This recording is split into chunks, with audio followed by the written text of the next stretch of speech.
시편 103편 1절에서 11절까지입니다. 시편 103편은 다윗이 노년에 그동안에 지난 일들을 돌이켜보면서 하나님 앞에 드린 기도의 시입니다. 1절과 2절에 보면은 내 영혼아 이렇게 두 번 반복을 합니다. 내 영혼아 여호와를 송축하라. 내 속에 있는 것들아 다 그의 거룩한 이름을 송축하라. 또 말하죠. 내 영혼아 여호와를 송축하며 그의 모든 은택을 잊지 말지어다. 지금 다윗은 자기 영혼을 다그치고 있습니다. 내 영혼아 이렇게 해라. 명령합니다. 여호와를 송축하라. 어떻게 보면 이게 독백과 같은 겁니다. 내가 내 영혼에게 말하는 거죠. 우리들도 내 자신을 객관화시켜서 내 영혼을 향해서 이렇게 말할 수 있어야 됩니다. 자꾸 자기 욕심, 또 자기 야망, 자기 정욕, 또 자기 입장, 오직 자기만 생각하는 그런 세계 속에 갇혀 있으면 내 영혼이 어디 있는지, 내 영혼이 어떤 상태에 있는지, 내 영혼이 어떻게 가야 되는 건지 이런 게 전혀 눈에 띄지 않습니다. 내 영혼이 보이지 않습니다. 내 영혼이 있다는 것조차도 느껴지지 않습니다. 내 속에 있는 것들아. 시편은 시 아닙니까? 그러니까 문학적인 표현, 문학적인 수사다 이렇게 생각할 수도 있겠지만은 그렇게 넘어갈 수 있는 게 아닙니다. 성경에 보면은 분명히 말합니다. 내 속에 있는 것 이렇게 말하지 않고 내 속에 있는 것들아. 그 다음에 일부가 아닙니다. 다는 모든 걸 의미합니다. 하나님을 찬양하라. CCM에서 복음성가에서 내 속에 내가 너무나 많아 이런 곡이 있습니다. 그 곡은 대중가요처럼 많이 불렀던 곡이기도 합니다. 내 속에 있는 내가 너무나 많다. 이 작사하신 분이 뭘 생각하고 작사했는지 이건 정확하게 알 수는 없어요. 그런데 심지어 불신자들도 이 노래를 좋아하는 이유가 뭐냐? 사실 내 속에는 내가 많습니다. 그런 면에서 공감하는 부분이 많아요. 특별히 우리가 어떤 고민에 직면할 때, 아주 중요한 결정을 해야 될 때, 그 마음의 갈등이 많을 때는 내 속에 내가 많아요. 한쪽에 있는 나는 이랬으면 좋겠다. 또 한쪽에 있는 나는 아니다. 나는 그렇게 할 수가 없다. 그래서 온갖 내가 내 속에서 소리를 지릅니다. 그래서 머리가 참 복잡해집니다. 이걸 한꺼번에 다 정리를 해야 되는데 이게 정리가 안 되는 거예요. 그럴 때 오늘 이 다윗의 시처럼 내 속에 있는 것들아, 내 속에 있는 것들아 하나도 빼놓지 말고 여호와를 송축하라. 그게 바로 오늘 이 시편 103편의 시입니다. 흔들림 없이 내 영혼을 향해서 말하는 거예요. 어쩌면 그것은 주님이 우리에게 하시는 명령이기도 합니다. 네가 할 일은 주님을 송축하는 것이다. 내 속에 있는 것들, 내 생각이 많겠지만 눈에 보이지 않는 영혼, 보이는 육체보다도 눈에 보이지 않는 영혼의 요구에 따르라. 바라는 것도 많고 느끼는 것도 많습니다. 다만 우리가 생물학적으로 이 세상에 배고프면 먹자, 피곤하니까 자자, 뭘 또 하자 그런 욕구만 따라서 그냥 존재한다면 그냥 마시고 먹으면 만족한 겁니다. 근데 하고 싶은 대로 하고 살면 되는 겁니다. 근데 문제는 뭐냐면 우리는 육체만 존재하는 것이 아니라 우리 영혼이, 우리 존재가 하나님과 연결이 되어 있습니다. 하나님과 연결이 되어 있고 하나님과의 관계 속에서 그게 존재하는 것입니다. 그렇기 때문에 언제든지 물어야 됩니다. 내 영혼은 어떻게 할 것인가? 우리가 어떤 일을 할 때에 내 육신에게만 물으면 안 돼요. 네가 얼마나 배고프냐? 네가 얼마나 그 일을 하고 싶으냐? 네가 얼마나 그걸 갖고 싶으냐? 그렇게만 물으면 안 돼요. 내 영혼아 어떻게 하면 좋겠는가? 내 영혼이 잘 되는 길이 무엇인가? 이럴 때 하나님과 관계를 바르게 하는 길이 뭔가? 우리는 우리 영혼을 향해서 물어봐야 되는 것입니다. 내 속에 있는 것들, 내 존재, 내 속사람, 연결되어 있는 하나님 앞에서 우리는 물어야 돼요. 특별히 오늘 이 시인은 생각이 많을 때인데 오늘 끄집어내는 것이 뭐냐? 3절에서 5절에 보면 지나온 날들을 돌이켜봅니다. 다윗은 순탄하지 않았습니다.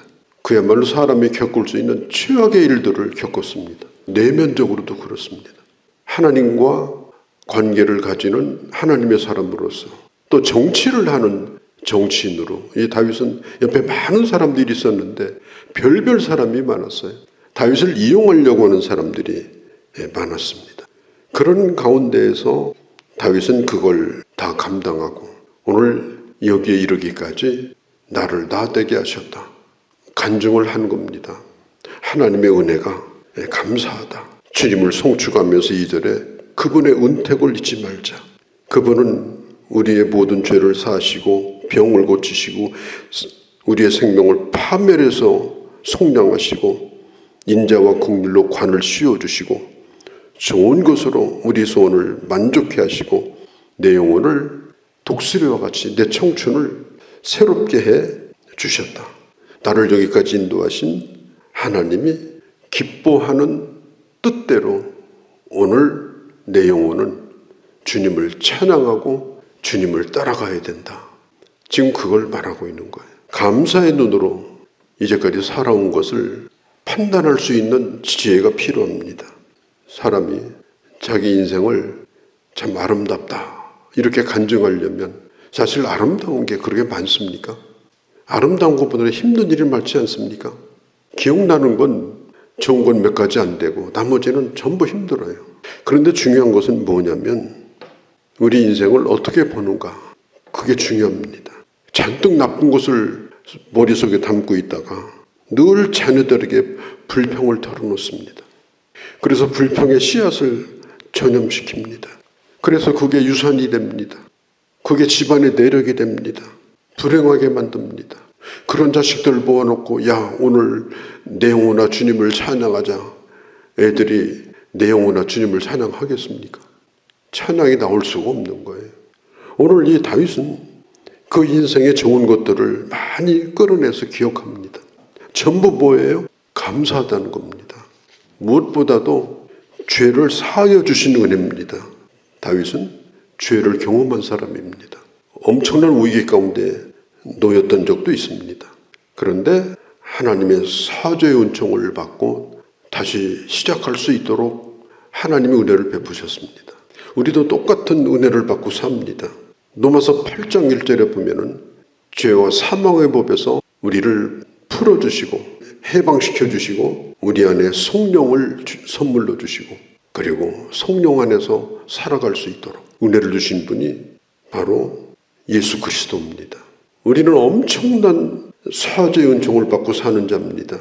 이제는 내 의로 사는 자가 아닙니다.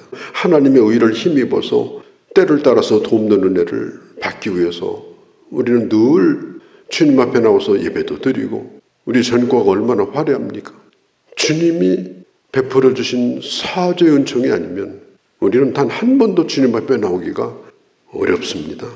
때를 따라 돕는 은혜를 입기 위해서 언제든지 주님 앞에 나갈 수 있는 용기를 주시고 길을 열어주신 그 하나님의 은혜를 생각하면 저절로 내 영혼아 주님을 찬양하라.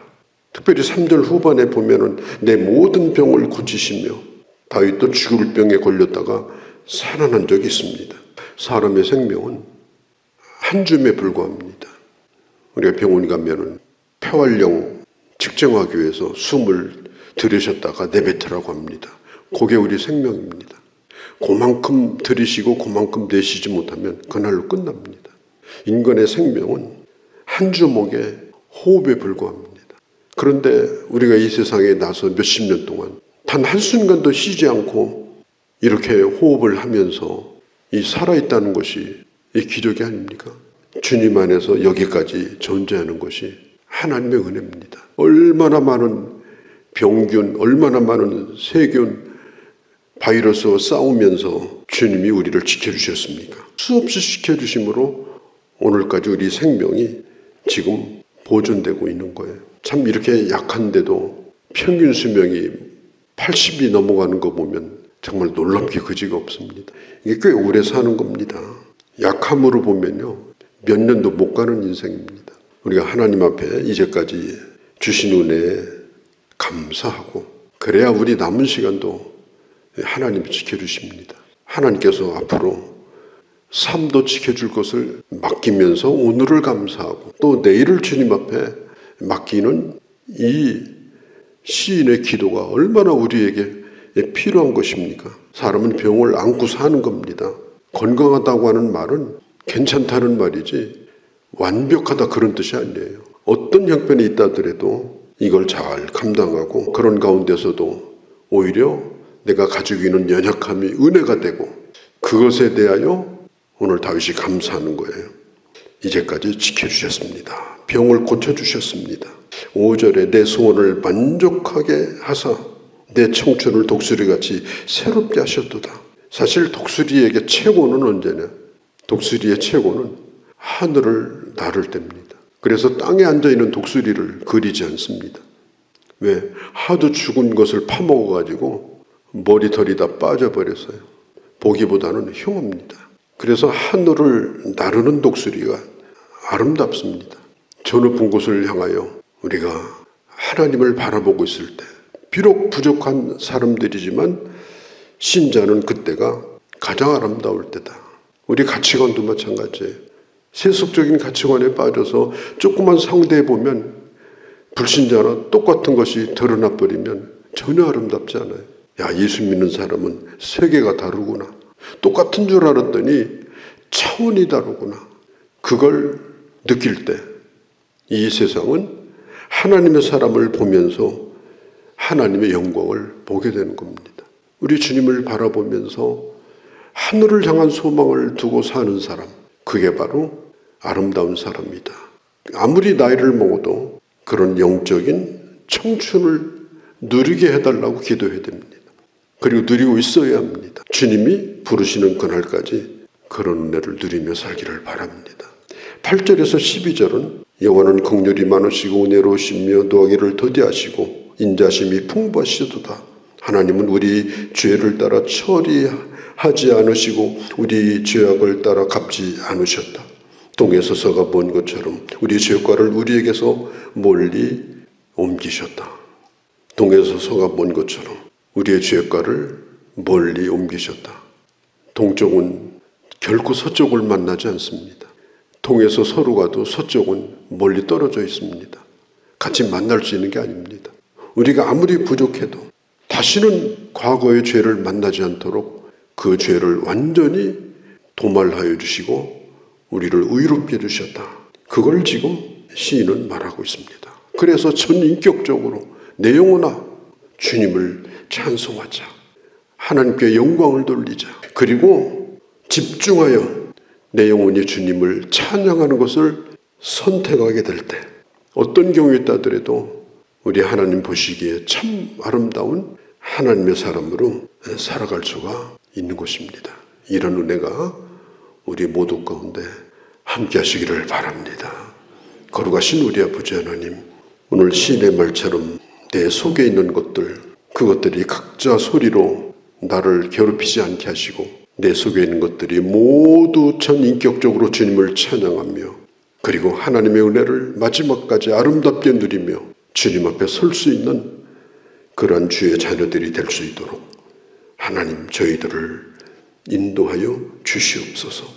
우리 주 예수님의 이름으로 기도하옵나이다.